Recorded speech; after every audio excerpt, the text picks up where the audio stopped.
Hello दोस्तों, कैसे हैं आप। गेस द पर्सनैलिटी इस सीरीज के दूसरे वीडियो में आपका स्वागत है। ये पर्सनैलिटी निश्चित रूप से दुनिया के सबसे पसंदीदा फुटबॉलर्स में से एक है और इनकी लाइफ की कहानी किसी सुपरहिट ब्लॉकबस्टर मूवी से कम नहीं है। ये पर्सनैलिटी मेरे पर्सनल फेवरेट है क्योंकि अपने जीवन में अनगिनत कठिनाइयों का सामना करने के बावजूद वह दुनिया के ग्रेटेस्ट फुटबॉलर्स में से एक बन गए हैं। एक्सट्रीम पॉवर्टी, बुलिंग, अच्छे एजुकेशन की कमी और एक सीरियस हार्ट डिसीज एटसेट्रा, ये सब कठिनाइयां होने के बावजूद ये पर्सनैलिटी फुटबॉल के क्षेत्र में one of the greatest players alive का रिकॉग्निशन हासिल कर चुके हैं और कई सारे ऑनरेबल मेडल्स और ट्रॉफीज जीत चुके हैं। सो इस super inspiring rags to riches के रियल लाइफ स्टोरी को जानने के लिए वीडियो अंत तक जरूर देखें। इस पर्सनैलिटी का जन्म 5 फरवरी 1985 को पोर्तुगल में एक बहुत ही गरीब परिवार में हुआ था। गरीबी ने इनके जिंदगी को बहुत डिफिकल्ट बना दिया था। उनके पिता होसे बहुत कम सैलरी पर एक फुटबॉल क्लब में गार्डनर और किटमैन के रोल में काम करते थे। किटमैन के जॉब रोल में उनका काम था प्लेयर्स को फुटबॉल किट की सप्लाई करना और उनके रूम्स को साफ करना। क्योंकि हमारे सब्जेक्ट के पिता होसे अपने जीवन में कुछ भी खास हासिल नहीं कर सके थे और उनके गरीबी के कारण वो अपने बच्चों को ठीक से रोज़ का खाना भी खिला नहीं पा रहे थे, इसलिए वह हमेशा बहुत गिल्टी हुआ करते थे। इन सभी चिंताओं के कारण वह एक अल्कोहलिक बन गए और दिन भर शराब के नशे में धुत हुआ करते थे, पर फिर भी वह अपने बच्चों से बहुत प्यार करते थे। कुछ समय बाद होसे ने अपने बेटे यानी इस वीडियो के मेन कैरेक्टर को फुटबॉल से परिचित कराया और बचपन से ही उसे पढ़ाई से ज़्यादा फुटबॉल खेलने में दिलचस्पी हो गई। होसे अपने कम सैलरी के कारण इतने गरीब थे कि वह अपने बेटे को एक फुटबॉल भी खरीद कर दे नहीं सकते थे, इसलिए उनका बेटा पुराने कपड़ों को एक बॉल के शेप में रोल करता और गलियों में उसके साथ फुटबॉल खेला करता था। उनके पास अच्छे शूज़ तक खरीदने के पैसे नहीं थे, इसीलिए वह अपने कजिन्स के पुराने जूतों को बोरो करता और उन्हें पहन के खेलता था। यह पर्सनैलिटी छोटी उम्र से ही बहुत ही स्किलफुली फुटबॉल खेलता क्योंकि वह फुटबॉल के लिए बहुत ज़्यादा पैशनेट था। किसी भी फुटबॉल मैच में ओपोनेंट प्लेयर्स के साथ साथ ऑडियंस भी कभी अंदाज़ा नहीं लगा पाते थे कि ये प्लेयर किस दिशा में मुड़ेगा और गोल कर देगा। इतने बेहतरीन स्किल्स उसने बहुत छोटी उम्र में सीख लिए थे और अपने आप को उस खेल में एक्सपर्ट बना दिया था। बेहतरीन स्किल्स होने के साथ साथ वो इतना तेज़ भागता था कि बाकी डिफेंडिंग प्लेयर्स उसका पीछा ही नहीं कर पाते थे। उसके फैंस और क्रिटिक्स के लिए हमारे सब्जेक्ट को खेलते हुए देखना मतलब किसी अद्भुत दृश्य से कम नहीं था। वह बचपन से ही बहुत हार्ड ट्रेनिंग लेता था क्योंकि वह जानता था कि एक प्रोफेशनल फुटबॉलर बनने के लिए अच्छा स्टैमिना होना बहुत इंपॉर्टेंट होता है, क्योंकि किसी भी फुटबॉल मैच में एक प्लेयर को कम से कम 10 किलोमीटर दौड़ना पड़ता है। कभी कभी वह सुबह से शाम तक लगातार खुद को ट्रेन किया करता था। वह अपने खेल को बेहतर बनाने के लिए अपने उम्र से बड़े प्लेयर्स के साथ खेलता था। फिर वह कुछ समय बाद एंदोरिना फुटबॉल क्लब में शामिल हो गया और इसी क्लब में उसके पिता होसे एक किटमैन के जॉब रोल पर काम करते थे। और क्योंकि उसके पिता उस क्लब में किटमैन थे और प्लेयर्स के रूम्स को साफ किया करते थे, इसीलिए उस क्लब में उसको अपने साथी प्लेयर्स के द्वारा बहुत ह्यूमिलिएशन फेस करना पड़ा।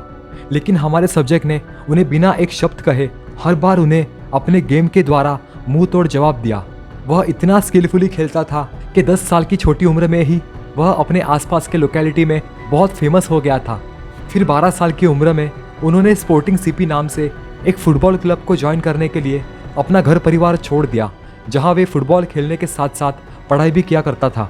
जब हमारा सब्जेक्ट 14 साल का था तब उसके किसी एक टीचर ने उनके परिवार की गरीबी को लेकर उसे बहुत इंसल्ट किया था, जिसके वजह से 14 साल की छोटी उम्र में हमारे सब्जेक्ट ने उस टीचर पर कुर्सी फेंक कर मारी थी, जिसके बाद उसे स्कूल से डिसमिस कर दिया गया और इस इंसिडेंट के कारण उसे पढ़ाई में इंटरेस्ट कम हो गया। सब्जेक्ट ने अपनी माँ को यह इंसिडेंट समझाया और माँ ने उसे पढ़ाई छोड़कर संपूर्णतः फुटबॉल खेलने के रिक्वेस्ट को तुरंत मान लिया। सिर्फ 15 साल की उम्र में मदिरा स्टेट ने उसके टैलेंट को पहचाना, पर अनफॉर्चुनेटली उसी साल हमारे सब्जेक्ट को टाकीकार्डिया नाम के एक बहुत ही सीरियस हार्ट कंडीशन डेवलप हो गई, जिसमें इंसान के हृदय की धड़कन अबनॉर्मली बढ़ जाती है और डॉक्टरों ने उसे स्ट्रिक्ट एडवाइस दिया था कि अब उसे फुटबॉल खेलना छोड़ देना होगा, क्योंकि फुटबॉल खेलने के लिए बहुत दौड़ने की आवश्यकता होती है, जो उसके हार्ट कंडीशन को और बदतर बना सकता है। डॉक्टरों ने उसे स्ट्रिक्ट वार्निंग दी कि अगर वह फुटबॉल खेलना कंटिन्यू करता है तो उससे दिल का दौरा पड़ सकता है और उसमें उसकी मौत भी हो सकती है। इसी वजह से सभी को लगने लगा कि हमारे सब्जेक्ट का फुटबॉल करियर वही खत्म हो गया है। लकीली डॉक्टरों ने उन्हें दूसरा ऑप्शन सजेस्ट किया था, यानी हार्ट सर्जरी कराना। लेकिन दूसरे ऑप्शन में एक सीरियस कॉन्सिक्वेंस था कि अगर ऑपरेशन फेल हो जाता है तो वो मर भी सकता है, और अगर ऑपरेशन सफल भी होता है तो उसके फुटबॉल खेलने की पॉसिबिलिटी बहुत कम रहेगी। फिर हमारे सब्जेक्ट के फैमिली को फर्स्ट ऑप्शन ठीक लगा, क्योंकि उसके लिए सर्जरी का रिस्क इन्वॉल्व नहीं था और वह बिना फुटबॉल खेले एटलीस्ट जिंदगी में सर्वाइव तो कर सकता है। इसलिए फैमिली मेंबर्स ने डॉक्टर्स को रिक्वेस्ट किया कि फर्स्ट ऑप्शन को उनका फाइनल डिसीजन कंसीडर करें।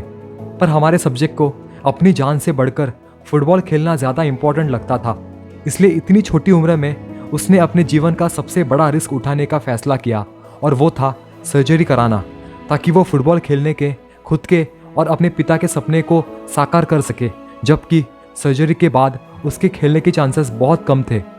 उन्होंने अपने माता पिता के साथ अपने फैसले के बारे में बात की और 15 साल की उम्र में उसके ऊपर ओपन हार्ट सर्जरी की गई। लकीली वह सर्जरी के बाद बच गया और धीरे धीरे रिकवर हो रहा था। उसके बाद हमारे सब्जेक्ट ने फिर से फुटबॉल की प्रैक्टिस करना शुरू कर दिया और सिर्फ 17 साल की उम्र में उन्होंने पोर्तुगल की नेशनल टीम के लिए खेलना शुरू कर दिया। पर अनफॉर्चुनेटली सब्जेक्ट के पिता की मृत्यु वर्ष 2005 में अल्कोहल अब्यूज़ के कारण लिवर फेलियर होने की वजह से हो गई, और उनके घर में सिर्फ उसके पिता ही कमाई करते थे। इसलिए उनके परिवार ने उस समय और भी गंभीर गरीबी को अनुभव किया। तब उनके पास अपने मेडिसिन खरीदने के और 2 वक्त की रोटी खरीदने तक के पैसे नहीं थे, और कभी कभी वह दिन भर बिना कुछ खाए रहते थे। इसीलिए इस सुपरस्टार प्लेयर की माँ उस समय दूसरों के घर नौकरानी और रसोइया का काम करने लगी और अपना घर चलाने लगी, ताकि वो हमारे सब्जेक्ट के लिए मेडिसिन खरीद सके और रोज़ के खाने का इंतज़ाम कर सके। फिर कुछ ही समय बाद हमारे सब्जेक्ट ने अपने लोकेलिटी में पार्ट टाइम रैग पिकिंग यानी कचरा साफ करना शुरू कर दिया, और उसमें से थोड़े बहुत पैसे बनाता और अपनी माँ को मदद करता। ये पर्सनैलिटी इतनी कमिटेड और प्रोफेशनल है कि सन 2005 में जब उनके पिता की मृत्यु हुई थी, तब उसी दिन रशिया और पोर्तुगल के बीच में एक फुटबॉल मैच रखी गई थी। शायद उसके बदले कोई और होता तो मैच को नहीं जाता, पर हमारे सब्जेक्ट ने मैच खेला और अपने पिता को खोने के दर्द को सहते हुए मैन ऑफ द मैच का अवार्ड जीत लिया। वह अपने पिता के बहुत करीब था, इसीलिए उसने वह मैच अपने पिता के लिए खेली थी, और आज भी वह अपने सारे अवार्ड्स और सारे ट्रॉफीज अपने माता पिता को डेडिकेट करता है। आपने शायद अभी तक गेस किया ही होगा यहाँ किसकी बात हो रही है। सही कहा, क्रिस्टियानो रोनाल्डो। अपने अद्भुत खेल के कारण दुनिया भर में क्रिस्टियानो रोनाल्डो के करोड़ों फैंस बन गए। आज की तारीख में रोनाल्डो दुनिया के ग्रेटेस्ट फुटबॉल प्लेयर्स में से एक हैं। सन 2003 में मैनचेस्टर यूनाइटेड फुटबॉल क्लब के प्लेयर्स ने उन्हें एक मैच में उनके परफॉर्मेंस को देखकर अपने मैनेजर से रिक्वेस्ट की कि वह रोनाल्डो को अपने टीम में शामिल कर ले। इसीलिए मैनचेस्टर यूनाइटेड फुटबॉल क्लब के मैनेजर ने रोनाल्डो को अपने टीम में शामिल कराने के लिए एक बहुत बड़ा रेम्यूनरेशन पैकेज दिया, और रोनाल्डो ने उसे एक्सेप्ट कर लिया। इस डील के कारण रोनाल्डो फुटबॉल की दुनिया में काफ़ी फेमस हो गया था, और वह दुनिया के सबसे एक्सपेंसिव प्लेयर्स में से एक बन गया। आखिरकार उसकी कड़ी मेहनत ने उसे दुनिया का सबसे टॉप मोस्ट फुटबॉल प्लेयर बना ही दिया। उन्होंने बहुत बड़ी सफलता हासिल की, क्योंकि उन्होंने अपने जुनून यानी फुटबॉल के लिए बहुत कम उम्र में अपनी जान जोखिम में डाल दी थी। आज की तारीख में उनका टोटल नेटवर्थ INR 3750 करोड़ से भी ज़्यादा है। जी हाँ, आपने सही सुना, 3750 करोड़ से भी ज़्यादा। रोनाल्डो ने अपने फुटबॉल करियर में कई सारे ट्रॉफीज जीते हैं और कई सारे न्यू रिकॉर्ड्स बनाए। उन्होंने 5 बार सबसे प्रेस्टिजियस फीफा बैलोन ड'ओर अवार्ड जीता, फिर 2 बार उनको फुटबॉलर ऑफ द ईयर चुना गया। उन्होंने 4 बार यूरोपियन गोल्डन शू अवार्ड भी जीता। अपनी कड़ी मेहनत और आत्मविश्वास के कारण उन्होंने इतनी कम उम्र में कई पुरस्कार जीते। आज के तारीख में Ronaldo Portugal national football team के कैप्टन है। वह टीम के हर टीम मेंबर को अपनी कैपेबिलिटीज़ प्रूव करने के लिए इक्वल अपॉर्चुनिटी देता है। फिर सितंबर 2021 में क्रिस्टियानो रोनाल्डो ने इंटरनेशनल फुटबॉल में हाईएस्ट नंबर ऑफ गोल्स करके वर्ल्ड रिकॉर्ड बनाया है। रोनाल्डो ने इतनी सफलता हासिल करने के बावजूद बहुत डाउन टू अर्थ है, क्योंकि वह अपने गरीबी में बिताए हुए समय को भूलता नहीं। इसलिए वह पूरी दुनिया भर में गरीबों और अंडर प्रिविलेज लोगों में करोड़ों के डोनेशंस करते रहता है और वो भी बिना कहीं पब्लिसिटी किए। सीरिया, जो कि वॉर के कारण नष्ट किया हुआ एक देश है, वहाँ भी मेक अ विश और सेव द चिल्ड्रन नाम के इन दोनों फाउंडेशंस में करोड़ों के डोनेशंस किए हुए हैं। रोनाल्डो रेगुलरली अपना ब्लड डोनेट करता है, इसीलिए उन्होंने आज तक अपने शरीर पर एक भी टैटू नहीं बनवाया। सो हमारी लाइफ भी इस तरह से चेंज हो सकती है।